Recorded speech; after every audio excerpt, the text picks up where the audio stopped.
¡Okaeri!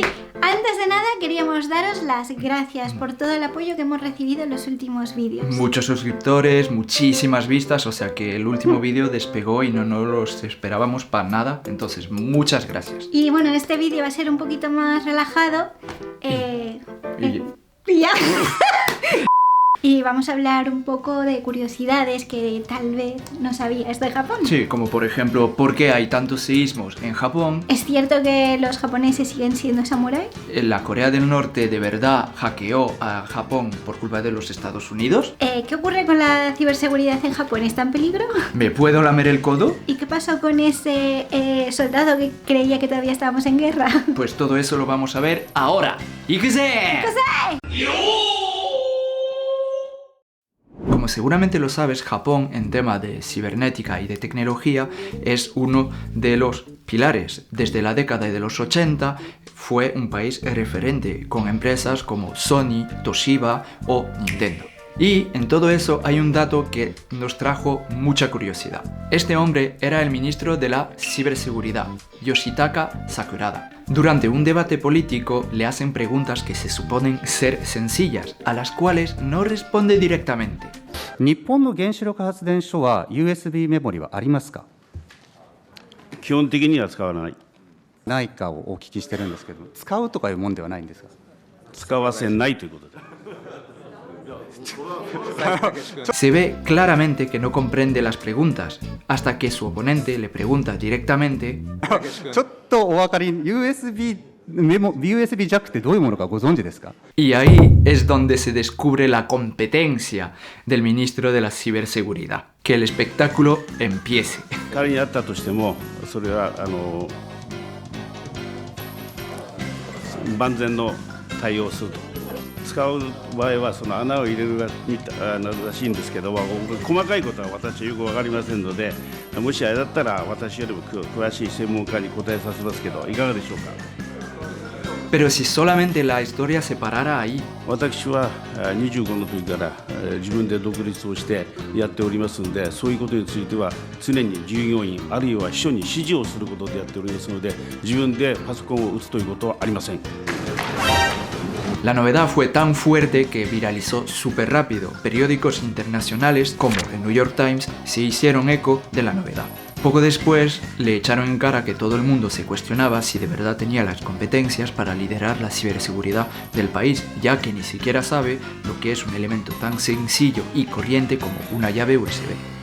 Bueno, este punto no está directamente relacionado con Japón, pero sí de una manera muy indirecta, ya que la víctima principal fue Sony. Sony Pictures Entertainment es una empresa estadounidense que realiza y distribuye películas, pero que es subsidiaria de Sony Corporation, una empresa japonesa con sede en Tokio. Ahora bien, Sony Pictures publica en 2014 el tráiler de una película de comedia donde parodian al presidente supremo de Corea del Norte, Kim Jong-un. Hello, North Korea! You want to go kill Kim Jong-un? Totally. Do you have a sound system in here? Oh, no. Don't touch. Y ya sabes lo que ocurre cuando te metes con Corea del Norte. Poco después, el gobierno norcoreano envió un comunicado advirtiendo de que iban a tomar medidas implacables por esta película que consideraban no solo ofensiva, sino como el acto más flagrante de terrorismo y guerra. Muchos, bueno, los americanos, se tomaron todo este asunto un poco a cachondeo, pero no Kazuo Hirai, que era el CEO de Sony Corporation y estaba muy preocupado por todo esto, porque desde hace mucho tiempo y aún en la actualidad hay mucha tensión entre Norcorea y Japón. En respuesta, Sony Pictures editó alguna escena sutilmente, como la lenta, dolorosa y agónica muerte de Kim Jong-un, a una un poquito más suave. Esto también provocó alguna que otra tensión con el director de la película, y Sony Corporation eliminó su logo de la película, eliminó el tráiler en YouTube y evitó por todos los medios que la película se emitiera en toda Asia. Apagó las luces y se escondió debajo de la cama. ¡Buena! A esto hay que añadir que en aquel momento Sony Corporation era una empresa gigante con más de 130.000 empleados, pero con una pésima reputación en la comunidad de hackers por sus sistemas de ciberseguridad. Y esa reputación nació más o menos en 2011 cuando Sony vio vulnerables sus redes en varias ocasiones. Algo que empezó cuando George Hotz, un joven que pirateó la PlayStation 3 con el famoso jailbreak, fue demandado por Sony, haciendo no solo el objetivo de los hackers, pero del movimiento que por aquel entonces acechaba las redes, Anonymous. Y no solamente ellos, también el grupo LOLsec, piratas que pirateaban por piratear, piratearon a ellos solos 16 veces a Sony, con numerosos ciberataques que incluyeron robos de datos personales de usuarios, decenas de millones de cuentas o códigos fuentes expuestos públicamente, y dañando muy gravemente a la imagen de Sony. Hablamos de 500 millones de dólares solo con los ataques de LOLsec. Pero volvamos a la guerra con Corea del Norte. Meses después de que Corea del Norte enviara esa advertencia y que Sony rebajara un poco el tono de la película, recibieron igualmente un ciberataque.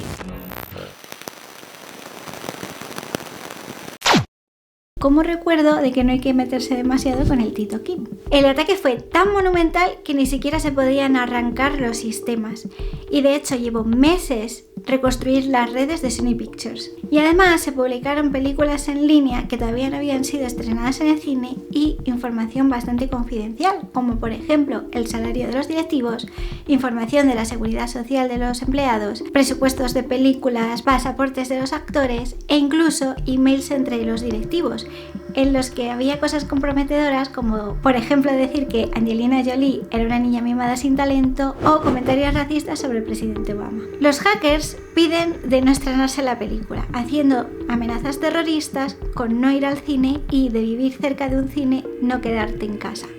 Después de esa amenaza, Sony no estrena la película y tras muchas críticas al respecto y un comunicado del presidente Obama diciendo que es un error dejar ganar a un dictador, finalmente Sony estrena la película.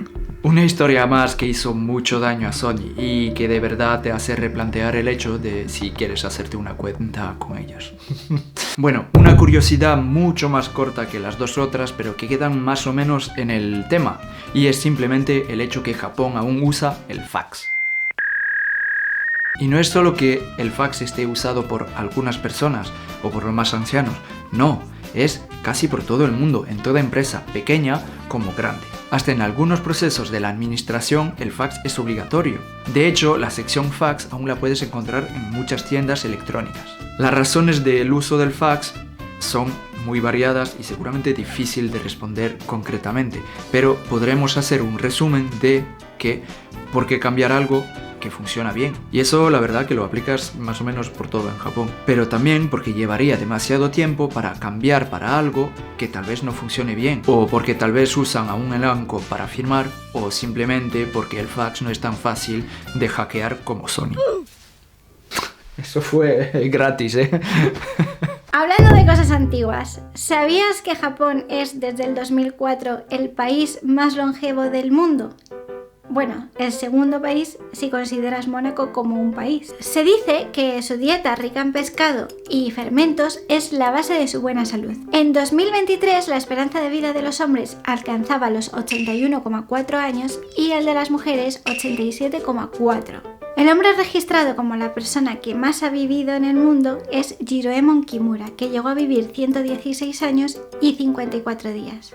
Y en el caso de las mujeres, en el top 10 de las más ancianas, 3 de ellas son japonesas. Sin transición, los japoneses siguen siendo samurái. Reconozco que tal vez fue un poco exagerado, pero tiene explicación. Japón estuvo bajo el sistema samurái durante 800 años, y aunque hoy en día no se ve armaduras y katanas, su legado sigue vivo en la cultura o en pequeñas cosas cotidianas. El bushido era una serie de valores que guiaban el cotidiano del samurái, como por ejemplo el coraje, la lealtad, la autodisciplina, la rectitud, la compasión y el honor. Si ese espíritu sobrevivió hasta ahora es porque después de siglos de shogunato, el código del samurái coge raíces en el país. Cuando el shogunato desaparece, los valores del bushido son integradas a la sociedad entera. La figura del samurái desaparece, pero no su esencia. Esos valores idealizados del Bushido fueron utilizados para la construcción del Japón moderno y militarizado hasta los años 1945, y aún más al servicio de la reconstrucción del país después que el Japón pierda la guerra. Y llegamos a hoy en día donde todo eso no se ve solamente en las prácticas de las artes marciales, pero también en las prácticas empresariales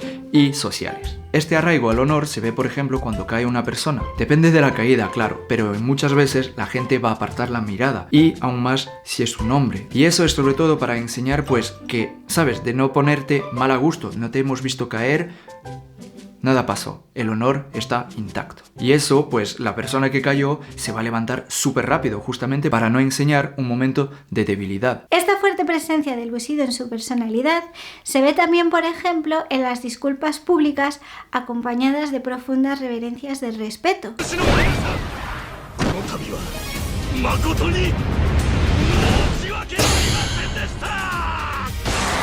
O también cuando, por ejemplo, abandonan una empresa después de una mala práctica que pudo haberla deshonrado. Y también en el Gamman, que es mantener la calma incluso en situaciones muy duras, intentando evitar la queja como símbolo de resistencia, resiliencia y paciencia. Y esto se vio sobre todo en el terremoto de 2011. Como siempre, no se puede generalizar. A estas actitudes también se suman actividades como por ejemplo el zazen, aunque no sean budistas, o el seizan, manteniendo la meditación y la buena postura, como un reflejo de su autodisciplina. Esta autodisciplina, la superación personal, la dedicación extrema, esta mentalidad heredada del espíritu samurái se refleja en muchos ámbitos, desde la artesanía hasta las grandes corporaciones. Esta canción que estás escuchando ahora mismo tal vez te puede sonar de algo porque tal vez la has oído en un anime o en vacaciones. Suena todos los días a las 5 de la tarde y por todo en Japón. Claro, puede cambiar de una prefectura a otra, de un barrio o de una ciudad, pero la vas a oír siempre, todos los días del año. Sirve de uno ya para decir a los niños que va a anochecer, porque en Japón en invierno a las 5 ya es oscuro, pero también tiene un rol mucho más importante: poner a prueba diariamente el sistema de megafonía que tendría que sonar en caso de catástrofe, como por ejemplo el Big One. El Big One es el nombre del seísmo asesino que los japoneses esperan con mucha ansiedad, que piensan que llegará próximamente. Hace ahora 100 años, en la región de Kanto, donde está Tokio y sus alrededores, hubo un seísmo donde más de 100.000 personas fallecieron. Y como ese seísmo se piensan que hay uno cada 100, 150 años, lo que hará más o menos hoy en día. En esperando el Big One, los japoneses están preparados para todo tipo de seísmo. Por ejemplo, en casi todas las casas de las familias japonesas verás una mochila. Mochila que tienen, pues por ejemplo, agua, comidas en lata, monedas, luz, una mini farmacia y etc. Y aparte de eso, pues los japoneses son entrenados y sensibilizados desde que son todos pequeños, como en escuela o haciendo simulaciones de terremotos. De hecho, hay lugares donde puedes hacer simulacros de terremotos en ascensor, en una habitación, y en Tokio construyeron una ciudad destruida por un seísmo donde la gente aprende los comportamientos que hay que tener en esos momentos. En esperando el Big One son 1500 terremotos que los japoneses se cogen en los dientes cada año, lo que hace que Japón es el país que tiene más terremotos por año. Pero eso si contamos todos los pequeños terremotos como el que mece tu cama sin ningún otro peligro. Porque si contamos únicamente los seísmos más peligrosos que tienen una o varias de estos puntos, pues China se clasifica a la triste primera plaza, con más del doble de Japón, dejándolo a la cuarta posición. Con el tiempo y los años, Japón fue mejorando su infraestructura y sus técnicas de construcciones, como por ejemplo amortiguadores sísmicos, estructuras flotantes, fundaciones flexibles o más requisitos para construir un edificio. A todo eso le añades una alarma que suena en tu móvil antes que el terremoto llegue,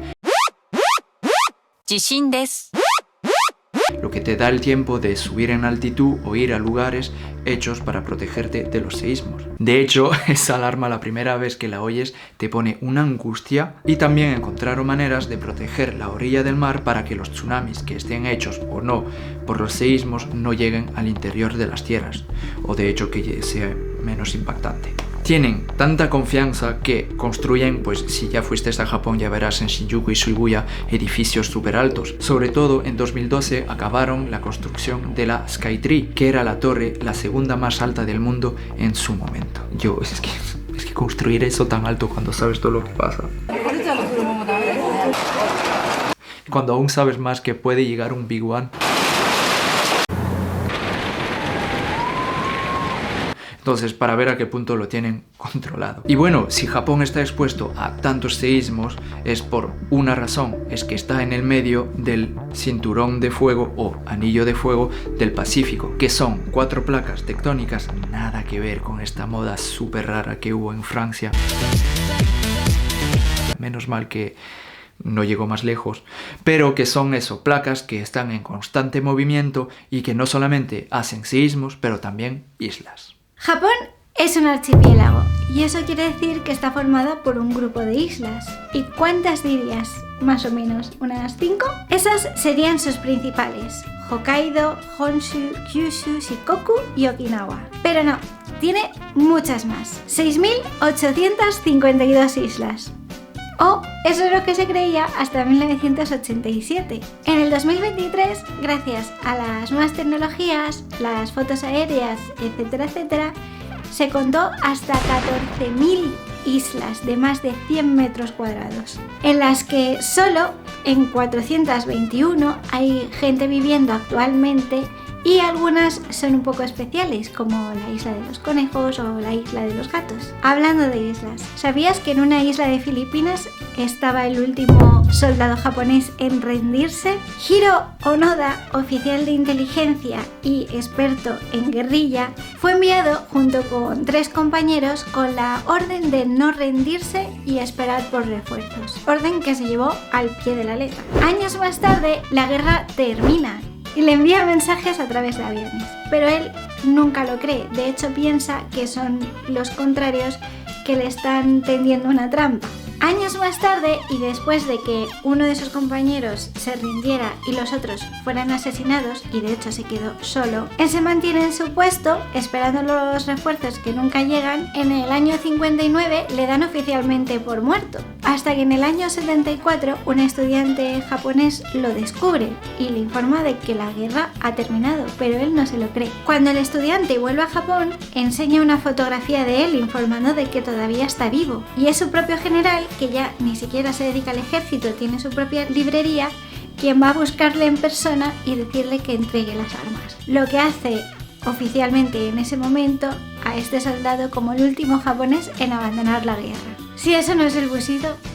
Pero islas no es la única cosa creada por la cintura de fuego, sino también volcanes. Y entonces, quien piensa volcán en Japón, piensa en el monte Fuji, pero el monte Fuji no es un volcán, sino 3. Están apilados, se han creado después de cientos de miles de años, uno tras otro. Y los japoneses lo llaman el Fujisan. El Fujisan aún está activo, o sea que quiere decir que a todo momento, chao todo el alrededor, aunque está considerado como muy seguro. De hecho, la última vez que el Fujisan eruptó, pues fue en 1707 y ni hubo lava ni nada, fue solo cenizas. Solo. Y cosa muy graciosa, con sus 3.776 metros de altitud, pues los baños que están en su cima son los baños más altos de Japón. Puedes hacer lo que quieras con esa información. Y el Fujisan era considerado sagrado hasta fines del siglo XIX, lo que quiere decir que las mujeres no podían ir hasta su cima. Y hablando de sagrado, ¿sabías que el ring de sumo es sagrado? Se llama dojo y es el lugar donde los sumo, en japonés llamado rikishi, combaten. Si hoy en día es considerado un lugar sagrado, es porque la base nació siendo un ritual para agradar a los dioses y recibir cosechas abundantes. Y quien dice lugar sagrado, dice lugar sin mujeres. Es decir, que las mujeres no pueden ir sobre el dojo. Eso es debido al sintoísmo, que decía que la sangre era algo impuro. Se hacían rituales para mantener ciertos lugares puros y la sangre podía contaminar esa pureza. Y entonces las mujeres tuvieron prohibido ir a todos los lugares sagrados. Un caso muy sonado es el que pasó en 2018, cuando un alcalde se desmayó en el dojo y unas mujeres, entre ellos una médico, subieron al dojo para reanimarlo.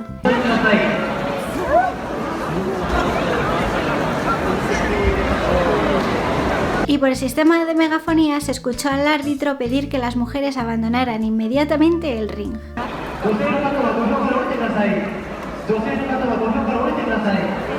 Y de hecho, una vez que el alcalde estaba fuera de peligro y fuera del ring, echaron de nuevo sal para purificarlo.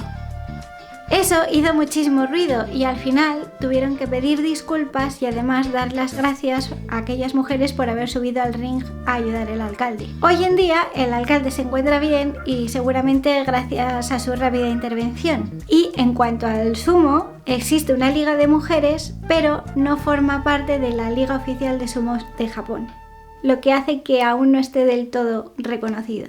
Y de hecho, ¿cuál es el deporte nacional? ¿El sumo? Sí, pero no el único. Aunque sí, el sumo es un deporte japonés tradicional, seguramente uno de los primeros, pues el más popular es el béisbol. El béisbol llegó en Japón en los años 1872 con un profesor de inglés que trabajaba en una escuela japonés y será en 1878 que el primer equipo de béisbol será creado, el Shimbashi Athletic Club, pero tendrán que esperar 1936 para que sea creada la primera liga nacional de béisbol y a partir de ahí su popularidad va a subir hasta llegar hoy en día. De hecho, el jugador japonés Shohei Ohtani, 29 años, firmó en su momento el contrato más caro de la historia del deporte, con $700 millones para jugar 10 años con los Los Angeles Dodgers.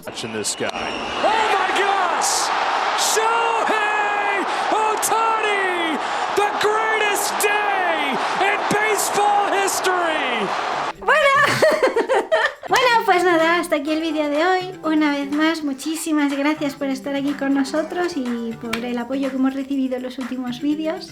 Espero que este formato os haya gustado. Fue un poco nuevo y aún tenemos ideas, o sea que si te gustó, decirlo abajo. Y eso, queríamos cambiar de lo de antes y no encadenarnos a un formato en concreto. O sea que nada. Habrá un poco de esto y de aquello, eso es lo que queremos decir. Eso mismo. Entonces, para apoyar, continúa la pequeña campanilla, el like, la suscripción. Todo eso nos ayuda muchísimo a crecer y seguir formando este contenido. Sí. Y nada, os hacemos besitos. Hasta la próxima. ¡Otsukare!